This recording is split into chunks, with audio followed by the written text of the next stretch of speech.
यानंतर आपणा सर्वांना थेट मंचावरतून संबोधित आणि मार्गदर्शन करत आहेत, ज्यांची व्याख्या लाडक्या बहिणींचे लाडके भाऊराय, शिवसेना पक्षाचे मुख्य नेते तथा महाराष्ट्र राज्याचे माजी यशस्वी मुख्यमंत्री आणि विद्यमान उपमुख्यमंत्री आणि सर्वात महत्त्वाचं जर म्हणायचं तर तळागाळातील आपणा सर्वांचे अनाथांचे नाथ म्हणजेच लोकनाथ एकनाथ, टाळ्यांच्या गजरात स्वागत करूया माननीय श्री एकनाथजी शिंदे साहेबांचं। छत्रपती शिवाजी महाराज की जय भवानी। खरं म्हणजे आजचा मेळावा छत्रपती शिवाजी महाराजांच्या शिवजन्मभूमीत होतोय। आपल्या सगळ्यांनाच एक अभिमान वाटावा अशी ही सभा या ठिकाणी होते। मी लाडक्या बहिणी माझ्या सगळ्या इकडे आहेत, मोठ्या प्रमाणावर लाडके भाऊही आहेत, इकडे लाडके भाऊ आहेत सगळे, आणि भर उन्हामध्ये इकडे पण आहेत। एवढ्या लाडक्या बहिणी आणि लाडके भाऊ शरदराव आपल्या सभेला आहेत, त्यामुळे तुमचा विजय पक्का आहे।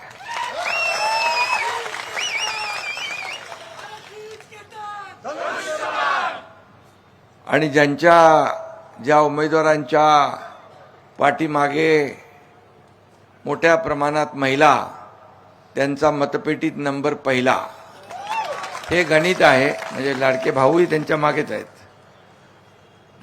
त्यामुळे मी विधानसभेत पाहिलं, नगर परिषदा, महापालिका आणि आताही मोठ्या प्रमाणावर लाडक्या बहिणी, लाडके भाऊ, शेतकरी, सर्वजण ज्येष्ठ या प्रचार सभांना उपस्थित राहताना पाहतोय। ही भूमी देखील संत तुकाराम महाराजांचे गुरु संत चैतन्य महाराजांची संजीवन समाधी, ते रामकृष्ण हरी हा वारकरी संप्रदायाला मंत्र याच भूमीतून दिला, अशी ही पवित्र भूमी आहे। आणि म्हणून मी सगळ्यांना वंदनही करतो आणि पुन्हा एकदा रामकृष्ण हरी हा जयघोष करतो। खरं म्हणजे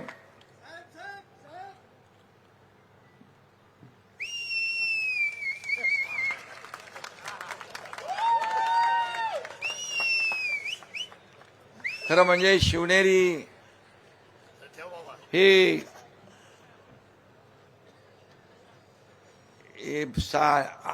7 तारखेला दाखवते,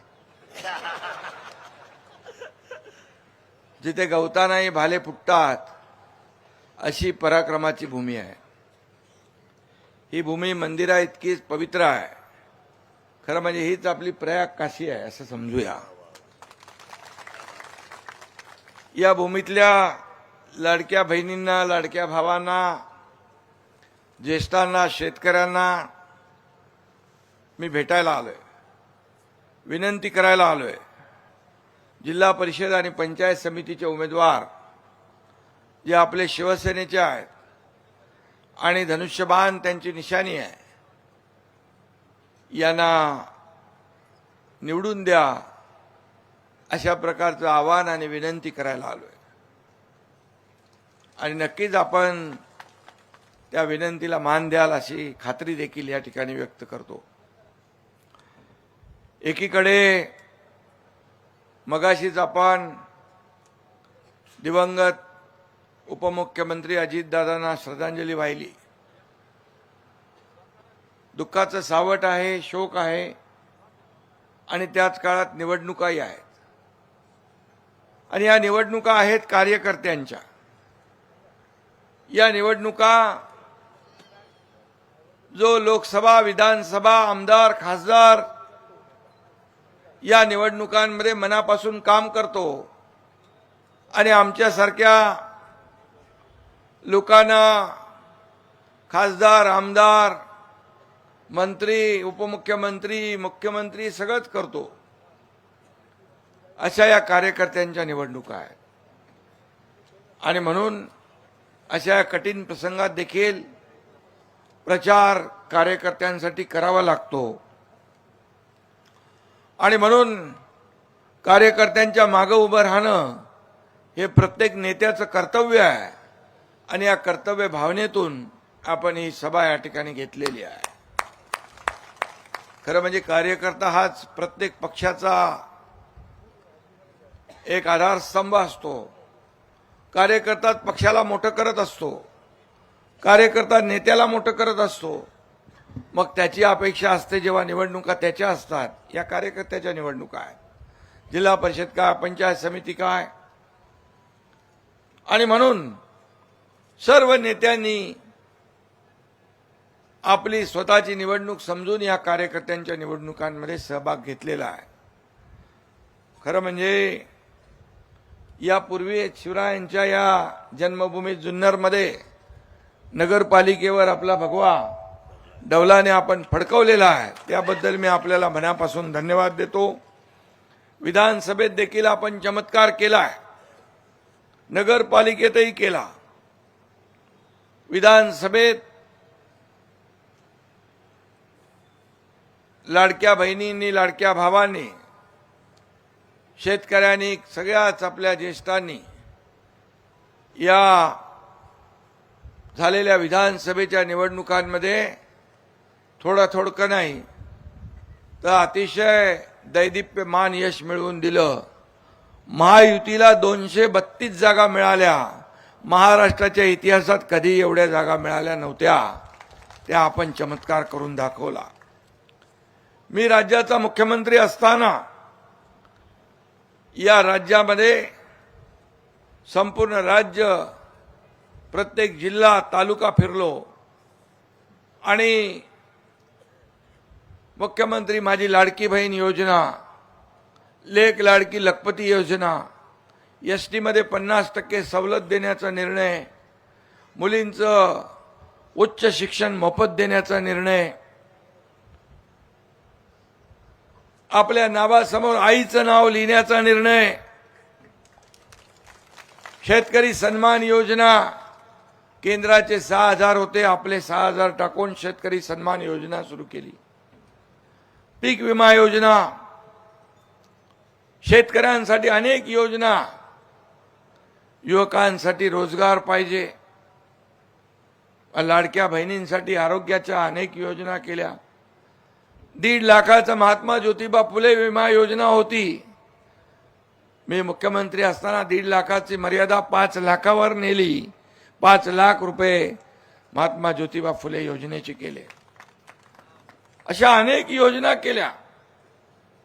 इतके निर्णय आपण घेतले. 2.5 वर्षामध्ये ऐतिहासिक निर्णय घेतले आणि त्यामुळेच आपण 232 जागा निवडून दिल्या. मुख्यमंत्री माझी लाडकी बहीण योजना, सगळ्यात आवडती माझी योजना कुठली असेल तर मुख्यमंत्री माझी लाडकी बहीण योजना. त्या योजनेला देखील त्या काळात विरोध केला. काही लोक कोर्टात गेले. आता झालेल्या निवडणुकांमध्ये देखील निवडणूक आयोगाला एक पत्र दिलं, पैसे यांचे हप्ते थांबवा म्हणून. परंतु आम्ही हप्ते बँकेमध्ये जमा करणारे लोक आहोत, घेणारे नाही, देणारे आहोत. आणि म्हणून आता पण काहीतरी राहिलंय ते 3 महिन्याचे एकदम 4,500 रुपये आपल्या खात्यामध्ये ज्यांच्या जमा झाले नाही त्यांचे जमा होतील. इकडे काय बाकी राहिलेलं नाही वाटतं दिसत. मिळालेत का? मी आपल्याला एकच सांगतो, आम्ही देखील गरिबी पाहिली आहे. शेतकऱ्याच्या कुटुंबातून माझा जन्म झालेला. त्या काळची आमची आईची कुटुंबाची परिस्थिती आम्ही पाहिली आहे.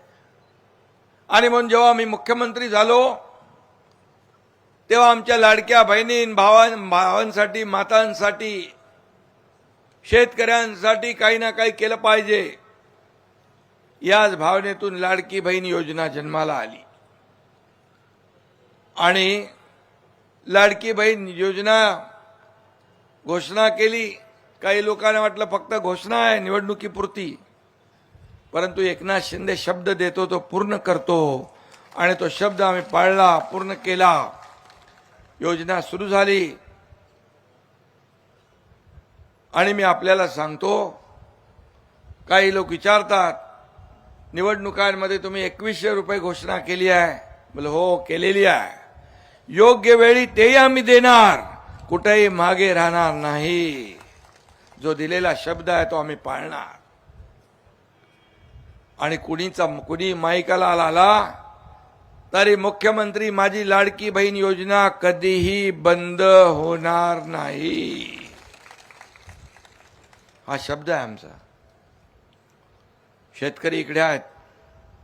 हे आपला हा भाग सगळा सुपीक आहे, शेतीचा. आणि मगाशी आमदार महोदयांनी सांगितलं, काही लोक विचारतात तुम्ही कर्जमाफीचा निर्णय घेतलेला आहे. हो, घेतला आहे. आमची त्या बाबतीत मुख्यमंत्र्यांची आमची बैठकही झाली आहे. एक कमिटी गठीत केलेली आहे. अहवाल आल्यावर योग्य वेळी तोही निर्णय आम्ही घेणार, बिलकुल घेणार. का दिलेला शब्द आम्ही पाळणारे लोक आहोत. त्यावेळेस मुख्यमंत्री माझी लाडकी बहीण योजनेला जवळपास 40 ते 45 हजार कोटी रुपये खर्च वर्षाला होता. कसा करणार, कुठून देणार असा प्रश्न अनेकांनी निर्माण केला. परंतु शेवटी हे पैसे आपले आहेत, हे जनतेचे पैसे आहेत. मग माझ्या लाडक्या बहिणींच्या कुटुंबाला आधार देण्यासाठी आम्ही निर्णय घेतला असला तर काय चुकीचं आहे. तुम्ही तर काय दिलं नाही, परंतु आम्ही जेव्हा दिलं तेव्हा टीका करताय. आणि म्हणून माझा आपल्याला एकच सांगतो मी, की कुठल्याही परिस्थितीमध्ये ज्या योजना आम्ही सुरू केल्यात त्या योजना कधीच बंद होऊ देणार नाही, होणार नाहीत, हा विश्वास या ठिकाणी व्यक्त करतो. खरं म्हणजे या भागामध्ये खूप पर्यटनाला चालना देण्यासारखी परिस्थिती आहे आणि हा सुपीक भाग आहे. पर्यटन इकडे मोठ्या प्रमाणावर होऊ शकतं. आणि त्याचबरोबर आज शरद सोनावणे यासारखा आमदार तुम्हाला मिळालेला आहे. एक आदर्श आमदार, कर्तव्यदक्ष आमदार.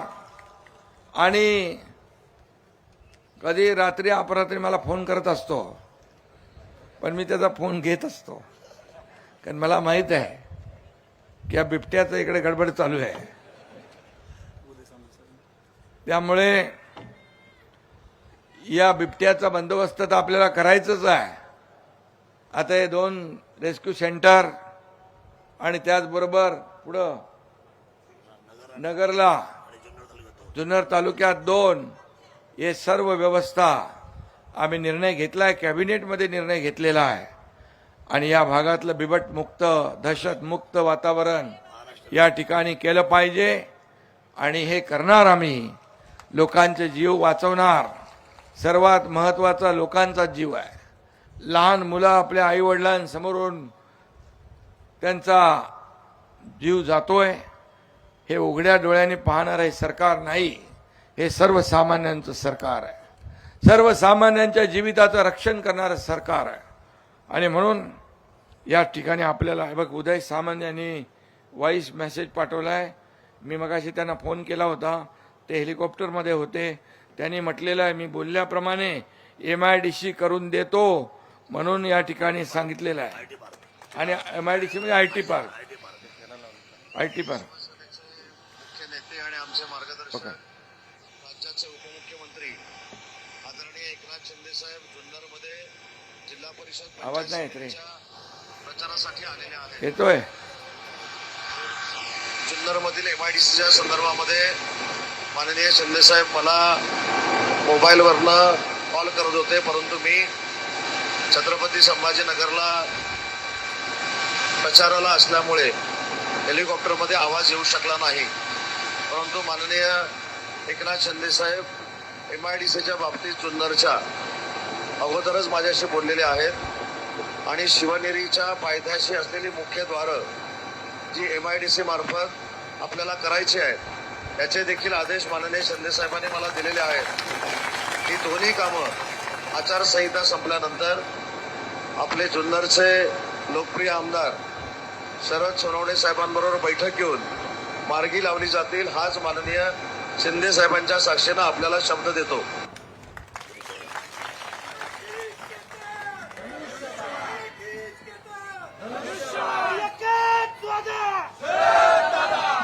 एकच आहे माझी काम करण्याची पद्धत.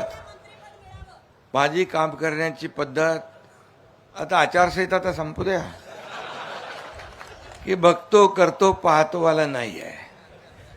जे होणार असेल ते तात्काळ करण्याचा मी प्रयत्न करतो.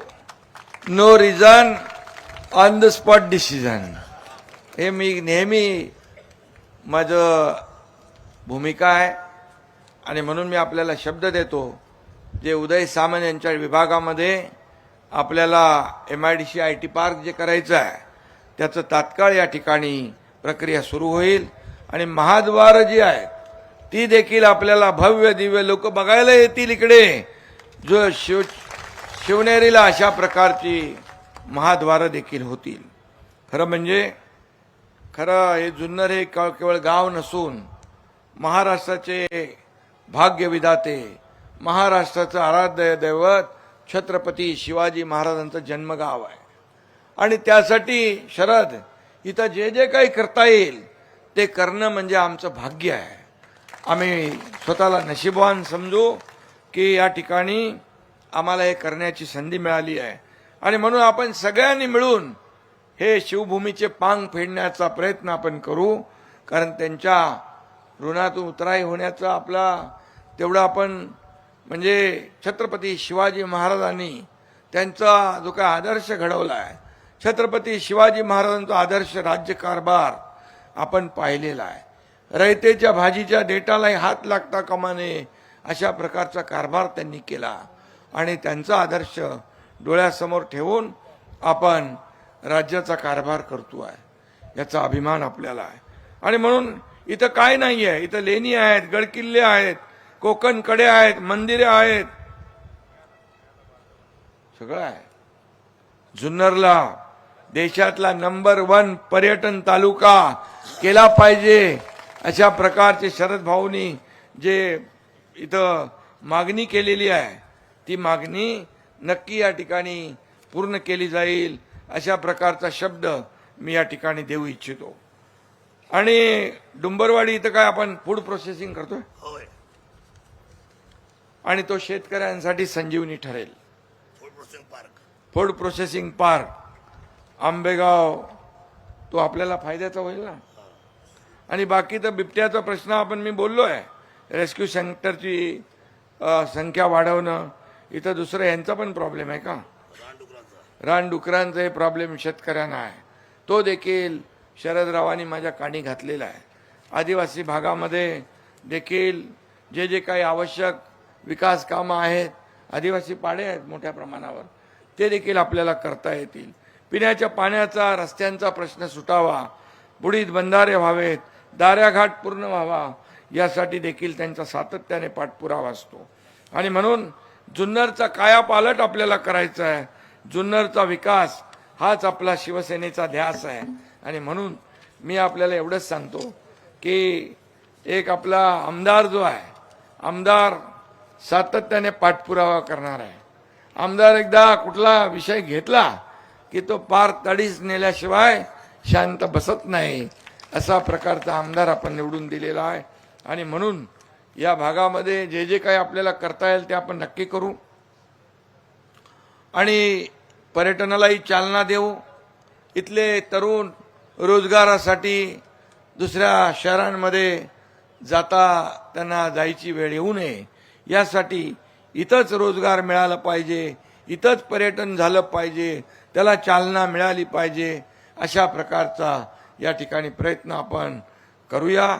आणि म्हणून काय आणखी रस्ता कुठला येतोय तुमच्याकडे, मुरबाड जुन्नर महामार्ग, तो देखील करायचा. आणि पुणे नाशिक रेल्वे देखील बऱ्याच वर्षापासून रखडलेली आहे. पण मी आपल्याला विश्वास देतो की याला आपण तात्काळ चालना देऊ आणि या गेल्या अनेक वर्षापासूनचा जो विषय आहे तो आपण मार्गी लावू. त्याचबरोबर कुठला हायवे, पंतप्रधान गतिशक्तीमध्ये 56 किलोमीटर लांबीचा जुन्नर तळेगाव रस्त्याच्या कामाला देखील आपण हाती घेतलेला आहे. हा महत्वाचा ब्राऊनफील्ड प्रकल्प भीमाशंकर जुन्नर बांकर फाट्याला जोडायचा आहे. बरोबर आहे ना? आणि म्हणून यामध्ये देखील आपल्याला हा पुढे न्यायचा. चिलेवाडी धरणाच्या रखडलेलं काम जे आहे त्याला गती द्यायची आहे. त्यासाठी दुरुस्तीसाठी आपण 313 कोटी मंजूर केलेले आहे. कारण मी मुख्यमंत्री असताना या ठिकाणी अनेक विषयांना हात घातला होता आणि म्हणून या संपूर्ण राज्यभरात मी कुठं कुठं जातो त्यावेळेस काही प्रकल्प सुरू झालेले असतात, काही प्रकल्प पूर्ण झालेले असतात आणि त्यावेळेस मला सांगितलं जातं तुम्ही मुख्यमंत्री असताना याला आपण पैसे दिलेले आहेत. आणि म्हणून माझ्याकडे जेव्हा जे प्रकरणं आली त्याला माहीत आहे शरदला की मी तात्काळ त्याच्यावर सही केली आणि तो मार्गी लावण्याचा प्रयत्न केलेला आहे. आणि म्हणून या संपूर्ण महाराष्ट्रामध्ये आपण विकासाला चालना दिली आहे. लोकाभिमुख कल्याणकारी योजनाही आपण केलेल्या आहेत आणि त्यामुळे या जुन्नर तालुक्यामध्ये एवढं मोठं पोटेन्शियल आहे. तुमची दुसरी सफारी पण आहे ना इकडे काय? बिबट सफारी बनवायची. पैसे टाकले तुम्ही 80 कोटी. बिबट सफारी जी आहे म्हणजे त्याच्या आतमध्ये त्यांना टाकून द्यायचं. आतमध्ये टाकून द्यायचं. जवान त्यासाठी देखील 80 कोटी रुपये आपण त्याला तरतूद केलेली आहे. त्यामुळे जे जे काही आपल्याला करता येईल ते आपण केलंय. आणि म्हणून शेतकरी जे आहेत या शेतकऱ्यांना देखील मी सांगू इच्छितो खरं म्हणजे हा सुपीक एरिया आहे आणि म्हणून प्रगत शेतकरी प्रगत शेती या शेतीला प्राधान्य देणारा हा तालुका आहे. आणि म्हणून नवीन नवीन तंत्रज्ञान येत आहेत. आज शेतीमध्ये देखील एआयचा वापर आपण करतोय. देशाचे प्रधानमंत्री महोदयांनी देखील शेतीला चालना दिलेली आहे आणि म्हणून आपलं राज्य देखील सरकार शेतीला प्राधान्य देत आहे आणि म्हणून शेतीला प्राधान्य देण्याचं काम आपण करू एवढीच आपल्याला खात्री मी देतो. मगाशी आपल्या आमदार महोदयांनी सांगितले कुंभमेळा पारुंडेसाठी 240 कोटी मंजूर करणे आवश्यक आहे आणि आमची चर्चा झालेली आहे. हे आवश्यक आहे, गेल्या अनेक वर्षापासूनची मागणी आहे आणि म्हणून जे साधू संत येतात त्यांची गैरसोय होऊ नये यासाठी आपण तोही निर्णय घेऊ. त्याचबरोबर ओझर येथे पर्यटन वाढीसाठी नौका नयनाला मंजुरी पाहिजे ती देखील आपण पर्यटन शंभूराज देसाई यांना सांगतो. मी शंभूराज देसाईंना सांगतो आणि तुम्ही एकदा या. तुमचे जेवढे ज्या मंत्र्यांच्या बरोबर विषय आहेत त्या मंत्र्यांबरोबर बैठक घेऊ आचारसंहिता संपल्यानंतर आणि तेही मार्गी लावू. उमरस ते ओझर पुलाचं काम निधी देऊन पूर्ण केलं पाहिजे. त्याला 35 कोटी रुपये आवश्यक आहे. 35 कोटी रुपये त्याला त्याची तरतूद जी आहे ती देखील केली जाईल. पर्यटनामधून कपर्दिकेश्वर ओझर लेण्याद्री रेडा समाधी आळे काळभैरवनाथ खामुंडी ब्रह्मनाथ पारुंडे कुकडेश्वर गुप्त विठोबा बेले रंगदास स्वामी आने खंडोबा वडद धामनखेल नागेश्वर हटकेश्वर नारायणगाव मुक्ताई देवी या धर्मस्थळांच्या पर्यटन विकासासाठी देखील चालना देण्याचं काम करावं अशी मागणी केली. मी आपल्याला शब्द देतो की या सर्व बाबींवर आपली प्रक्रिया आपण सुरू करू आणि एक उत्तम पर्यटन स्थळ या ठिकाणी करू. त्याचबरोबर पुरातन बौद्ध लेण्यांचा विकास आराखडा तयार करायचा आहे. तो देखील आपण करता येईल आपल्याला. शेवटी जे जे आपलं आहे इथं इतिहास आहे, प्राचीन इतिहास आहे, हा आपल्याला संवर्धन केला पाहिजे. गडकोट किल्ल्यांचं संवर्धन आपण करतोय आणि म्हणून MPCBला मी सिद्धेश कदम यांना सांगितलंय जेवढे आपले युनेस्कोमध्ये किल्ले गेलेत जे गेले नाहीत तेही या सगळ्याचं रिस्टोरेशन झालं पाहिजे, संवर्धन झालं पाहिजे. ही छत्रपती शिवाजी महाराजांचा इतिहास आहे. हा इतिहास जतन करण्याचं काम ही जबाबदारी आमची आहे आणि म्हणून ते आम्ही पार पाडणार. हा शब्द हा तुम्हाला एकनाथ शिंदे देतो आहे. त्याचबरोबर खोपरे मांडवे जांभूळची मुताळणे या आदिवासी वाड्या वस्तांना कायमस्वरूपी पाणी मिळावं म्हणून MI टँक उभारायची आहे. त्यासाठी देखील पाणी मिळायला पाहिजे. जलसंधारण मंत्री आपले संजय राठोड आहेत आणि गुलाबराव पाटील पाणी पुरवठा मंत्री आहेत. या दोघांनी आता एक येणाऱ्या कॅबिनेटच्या दिवशी तुम्ही या हे दोन्ही विषय आपण मार्गी लावू. तोपर्यंत आचारसंहिता संपलेली असेल. बुडीत बंधाऱ्यांच्या बाबतीमध्ये आपण मागणी केलेली आहे. बुडीत बंधाऱ्याची आवश्यकता जिथं जिथं आहे त्या ठिकाणी देखील आपल्याला बिना उजवा कालवा मंजूर असून तातडीने त्याचं काम करायचं आहे. सावरगाव पंचकृषीतील शेतकऱ्यांना पाणी मिळत नाहीये. हे चालू केल्यावर मिळेल ना. मग ते आपण तात्काळ चालू करू, लवकर चालू करू, मार्गी लावू आणि ते देखील शेतकऱ्यांना पाणी मिळेल. आणि पठार या विभागाला नवीन सुप्रमामध्ये पाणी देण्यासाठी देखील आपला प्रयत्न राहील. त्यासाठी देखील आपण निर्णय घेऊ. कारण सुप्रमा मला आठवत आहे पूर्वी महाविकास आघाडीचं सरकार होतं, 2.5 वर्षामध्ये 4 सुप्रमा होत्या. किती दिल्या? 2.5 वर्षात 4 सुप्रमा. आणि मी मुख्यमंत्री झाल्यानंतर जवळपास 120 सिंचन प्रकल्पांना आपण सुप्रमा दिलेल्या आहेत. शेवटी शेतकरी आपला अन्नदाता आहे, मायबाप आहे.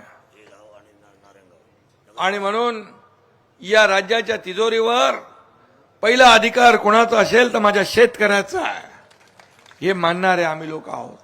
म्हणून आता ऑक्टोबरमध्ये झालेली अतिवृष्टी पाहिली आपण. आम्ही फक्त त्यांना तोंडी आश्वासन दिलं नाही. मी मुख्यमंत्री असताना त्यावेळेस देखील एनडीआरएफचे नियम आम्ही बाजूला ठेवले. 2 हेक्टरचे 3 हेक्टर केले.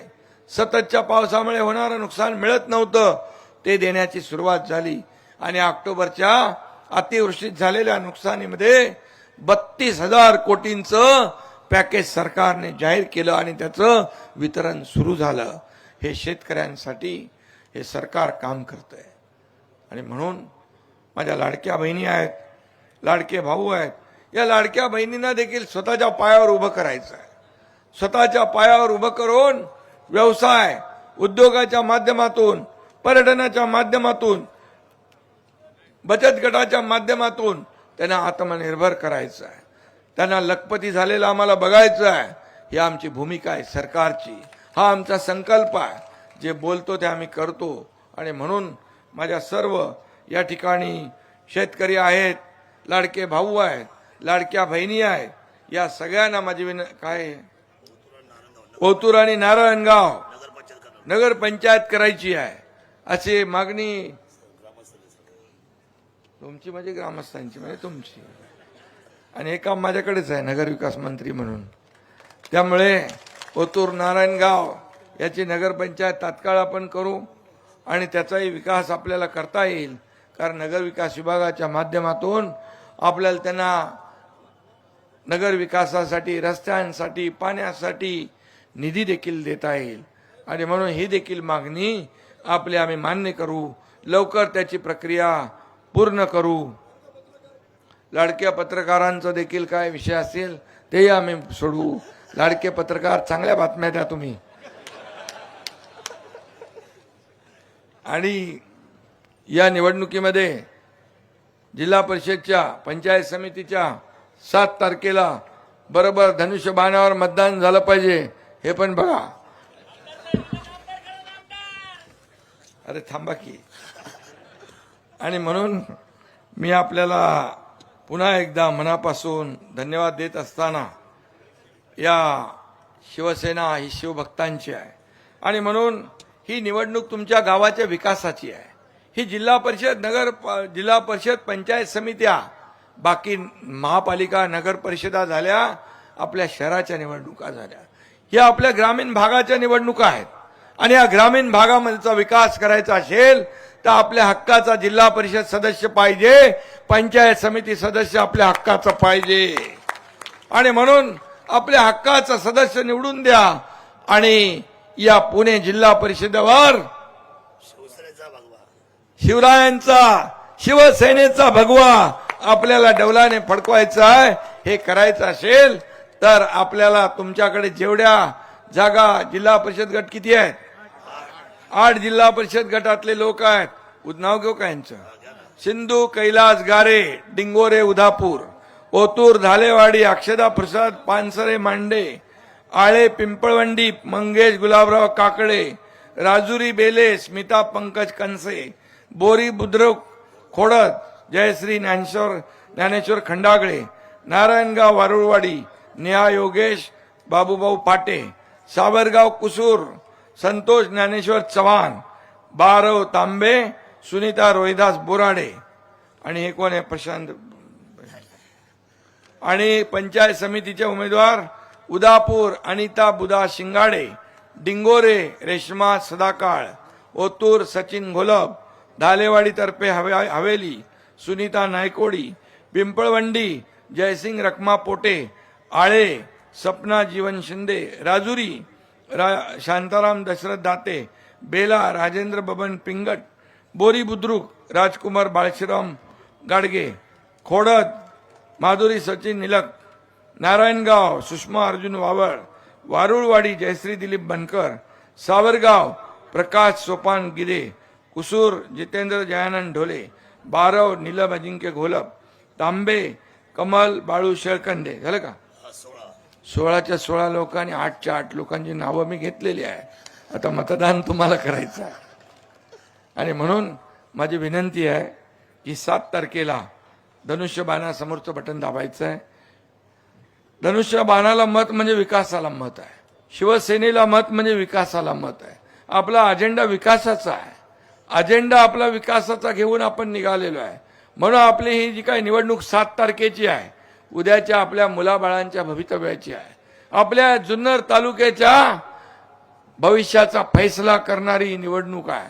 आणि म्हणून 5 वर्ष हे सर्व लोक निवडून आले की आपली सेवा करतील, हा शब्द मी आपल्याला देतो. फक्त 7 तारखेला आपण धनुष्य बाणासमोरचं बटन दाबा आणि या सर्व उमेदवारांना निवडून आणा ही विनंती करतो. बाकी आपल्याला सांगतो, विकासाला निधी कमी पडू देणार नाही हा शब्द एकनाथ शिंदे देतोय.